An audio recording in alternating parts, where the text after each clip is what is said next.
요한복음 1장입니다. 요한복음 1장 1절부터 14절까지 보겠습니다. 요한복음 1장 1절부터 14절까지. 자, 우리 한번 같이 봉독합니다. 태초에 말씀이 계시니라. 이 말씀이 하나님과 함께 계셨으니 이 말씀은 곧 하나님이시니라. 그가 태초에 하나님과 함께 계셨고 만물이 그로 말미암아 지은 바 되었으니 지은 것이 하나도 그가 없이는 된 것이 없느니라. 그 안에 생명이 있었으니 이 생명은 사람들의 빛이라. 빛이 어둠에 빛이 돼 어둠이 깨닫지 못하더라. 하나님께로부터 보내심을 받은 사람이 있으니 그의 이름은 요한이라.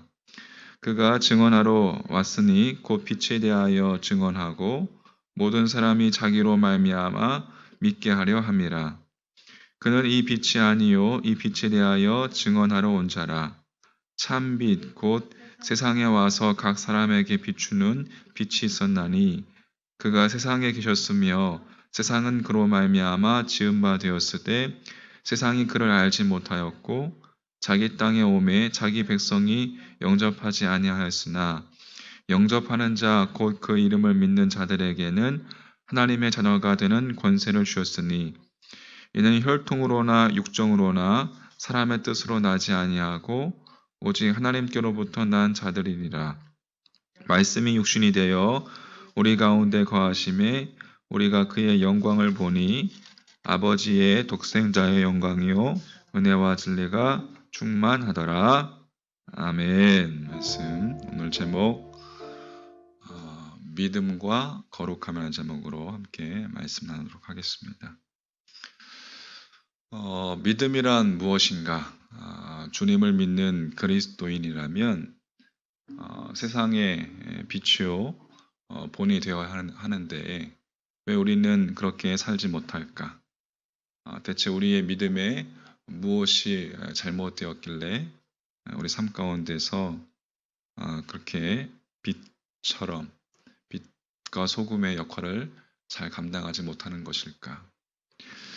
한 도시에 불의한 재판관이 살고 있었습니다. 이 불의한 재판관은 뇌물을 받고 판결을 굽게 하는 사람이었어요.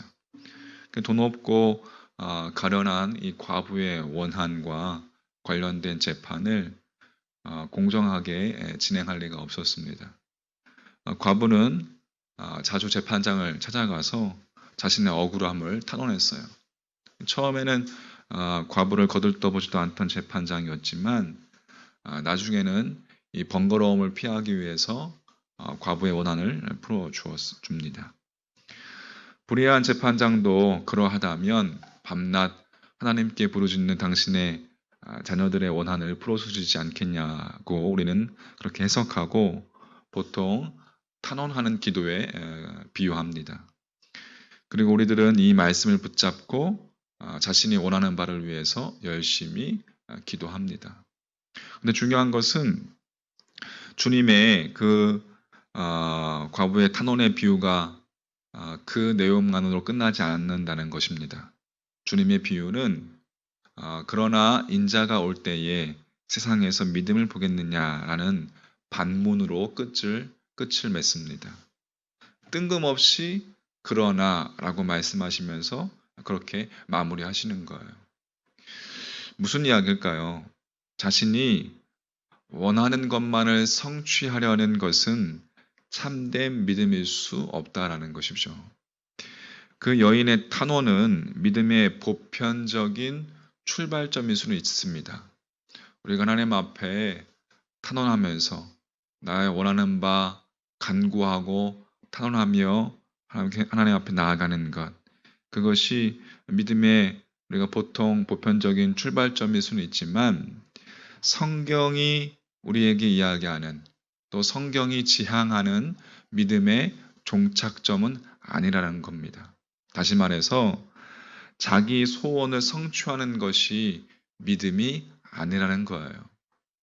무당을 찾아가서 구술하는 것도 자기 소원을 이루기 위함이죠. 자, 그렇다면 주님께서 당신 자신을 십자가의 제물로 내어주시기까지 우리에게 주시려고 한 믿음은 과연 무엇일까요? 과연 어떠한 믿음인가라는 것입니다. 우리 그리스도인의 믿음은 하나님에 대한 알미, 삶으로 연결되는 전 과정을 포함하고 있는 겁니다.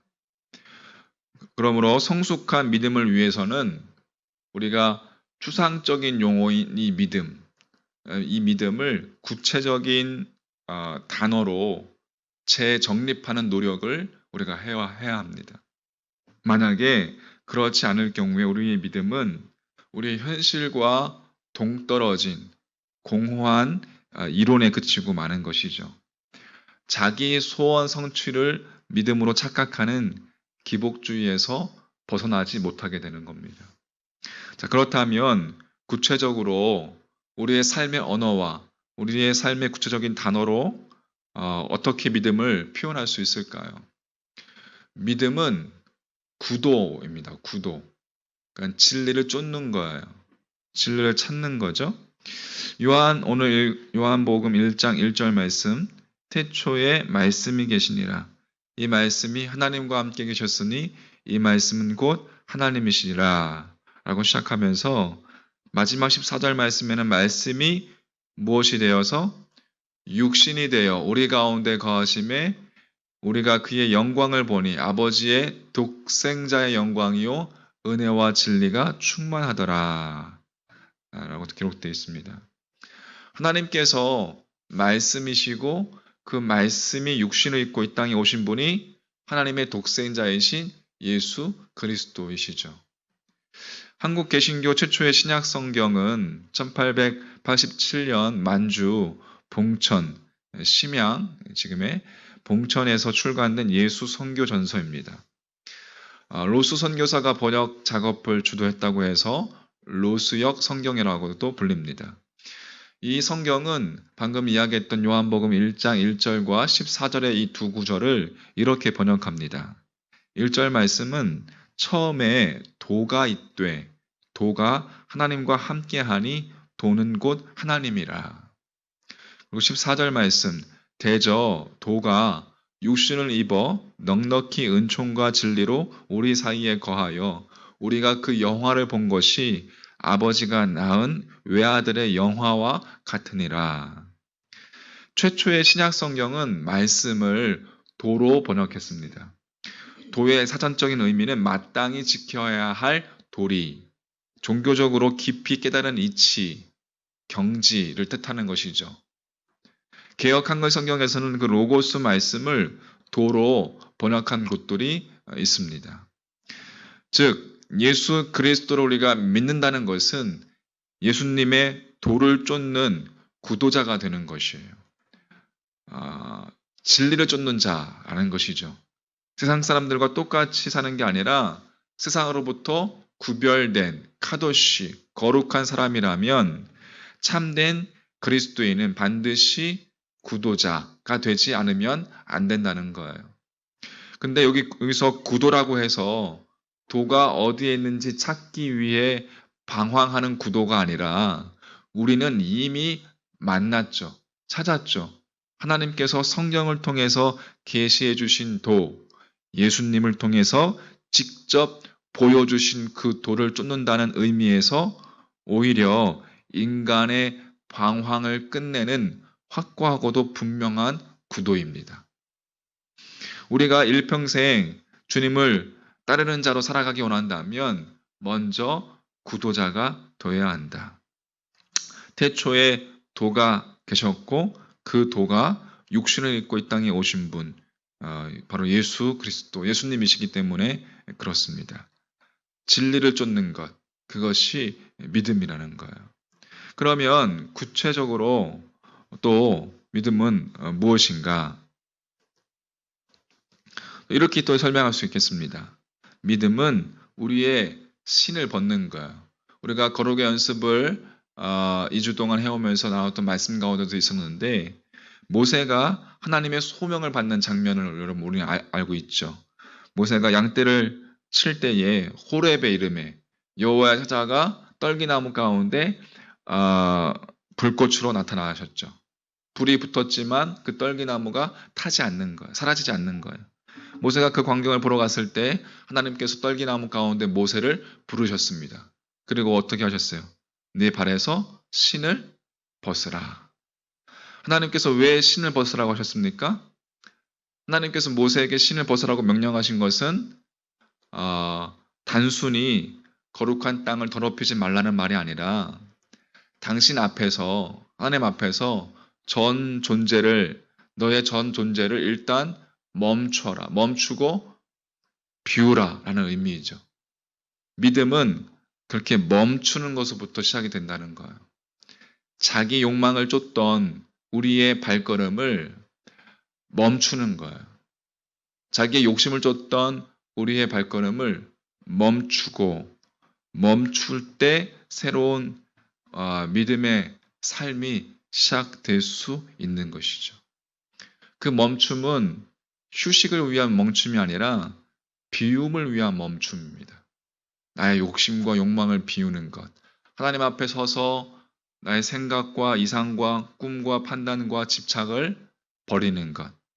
빈 깡통으로 살라는 말이 아니라 하나님께서 우리에게 전 존재를 멈추고 비우라라고 명령하신 것은 하나님 당신의 것들로 채우시기 위함인 것입니다.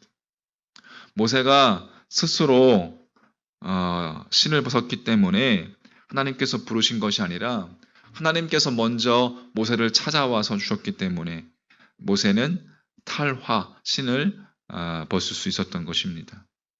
하나님 앞에서 멈추고 비웠을 때 하나님의 것들로 체험받은 뒤 다시 신을 신었을 때에 모세는 평범한 양떼를 치는 80 노인이 아니라 위대한 출애굽의 지도자가 될 수 있었던 것이죠. 똑같은 신발이지만 하나님 앞에서 신을 벗은 뒤의 신은 여전히 이전의 신과 신발과 의미가 같을 수가 없습니다.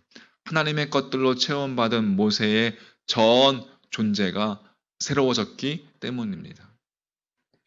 믿음은 그렇게 나에게 찾아오신 하나님 앞에서 나를 멈추고 나를 비우는 것입니다. 그래서 구도자의 삶도 여러분 우리의 신을 벗는 것부터 시작되는 거예요. 나의 욕심과 나의 욕망과 나의 판단과 나의 집착들을 벗는 것부터 시작되는 겁니다. 믿음은 하나님 앞에서 당신의 전 존재를 한번 멈추고 비워서 체험받는 것으로 그치는 그러나 단발성 이벤트가 아닙니다. 믿음은 부활하신 주님께서 당신의 삶의 모든 영역에 걸쳐서 마음껏 역사하실 수 있도록 여러분의 일평생을, 여러분의 삶 전체를 주님께 계속해서 내어드리는 것입니다. 여러분의 삶의 여백을 그분께 내어드리는 거예요. 그때 주님께서 그 여백에 상상할 수도 없던 당신의 섭리를 펼쳐 나가실 것이라 믿습니다. 고로 믿음이라는 것은 내가 다 하려고 하지 않고 하나님의 역사하심을 기다릴 줄 아는 것이 믿음입니다. 할렐루야. 하나님께서 일하시는 공간을 인정하고 내 삶 가운데서 하나님께서 일하실 그 모습을 인정하고 기다리며 주님을 바라보는 믿음의 여백이 필요합니다. 그래서 우리가 그렇게 비우면 비울수록 나의 여백이 크면 클수록 하나님의 도우심과 하나님의 채우심도 클 거라 믿습니다. 그래서 빈틈없는 나의 완벽함보다 하나님의 은혜가 더욱 중요하다. 믿음은 주님 앞에서 내가 여백이 되는 것이다. 내가 사라지는 것이고 주님이 사시는 것이다. 자, 오늘 말씀을 정리해 보겠습니다. 믿음은 자기 소원을 성취하는 것이 아니다. 믿음은 주님을 따르는 구도자가 되는 것이다. 그러한 의미에서 구체적으로 믿음은 신을 벗는 것이다. 나를 멈추고 나를 비우고 거기부터 구도자의 삶이 시작되는 것이다. 그리고 이어서 믿음은 여백이다. 우리의 일평생을 주님께 내어드는 것. 내 인생의 주인은 하나님이십니다. 내 삶의 주권은 주님께 있습니다. 주님 내 삶을 통치하여 주시옵소서. 그렇게 주님과 함께 더불어 함께 동행하는 것이 믿음의 삶인 것입니다. 할렐루야.